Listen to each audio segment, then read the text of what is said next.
Assalamualaikum warahmatullahi wabarakatuh. Terbongkar siapa sebenarnya Ustadz Kang Ujang Bustami. Kini video Ustadz Kang Ujang Bustami viral di jagat raya. Setelah banyak kontennya yang membongkar praktek dunia perdukunan yang dianggap meresahkan masyarakat. Banyak orang yang penasaran dengan karomah atau kesaktian apa yang dimiliki oleh Ustadz Kang Ujang Bustami, sehingga berani memberantas praktek perdukunan.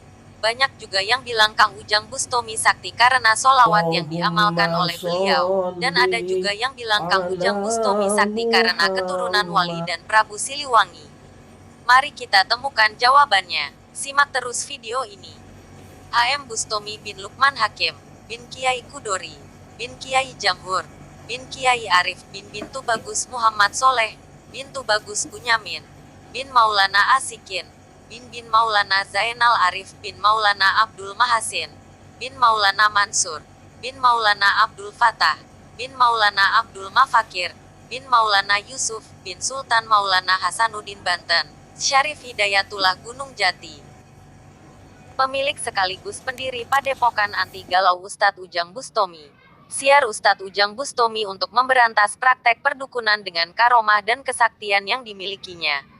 Di tengah maraknya praktek perdukunan yang sangat mudah dijumpai, bahkan bisa transaksi via online di situs website yang beredar di internet. Cukup transfer ke rekening dukun santet. Orang tersebut bisa mengerjakan dari jarak jauh untuk menyakiti, menyelakai hingga sampai membunuh dengan cara tidak wajar. Hal ini sering dilakukan oleh orang yang tidak berperi kemanusiaan untuk menghabisi nyawa seseorang, karena dengan cara ini kejahatannya tidak bisa dibuktikan secara hukum. Karena tidak bisa dibuktikan. Mulai dari umur 13 tahun Ustadz Bustami mulai masuk pesantren. Tentu saja beliau sudah diijazai oleh gurunya setelah sekian lama mengabdikan diri sebagai santri. Atas kesaktian yang diberi oleh Allah, Ustadz Bustami tidak akan berhenti memberantas dukun santet yang diperbudak oleh setan engklek, setan belek. Secara tidak langsung Ustadz Ujang Bustami juga mengajak kita mengamalkan solawat dan mengingatkan kita supaya tidak lupa sholat. Dan inilah letak kesaktian atau karomah yang dimiliki oleh Ustadz Ujang Bustami yang dibahas oleh Ustadz Abdul Somad.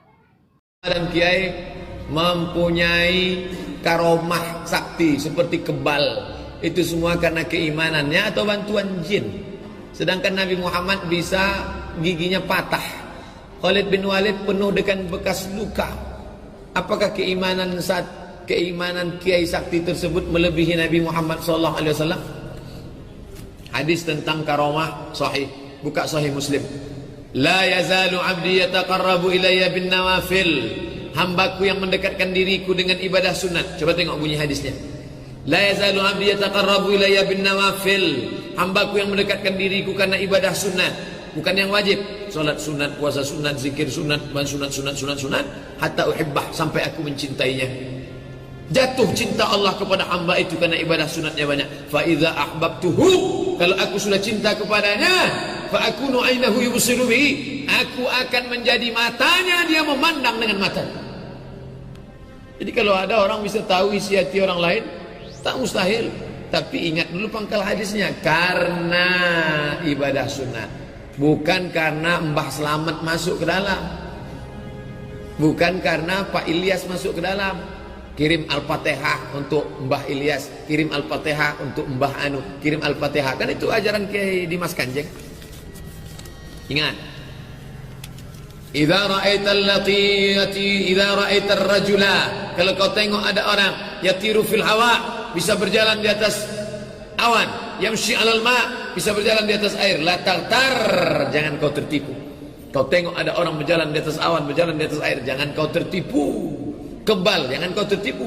Lalu apa? Pandanglah istiqomahnya.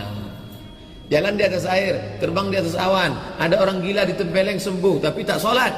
Oh, kode etik dalam tasawuf ahlu sunnah wal jamaah. Pandanglah istiqomahnya dalam beramal.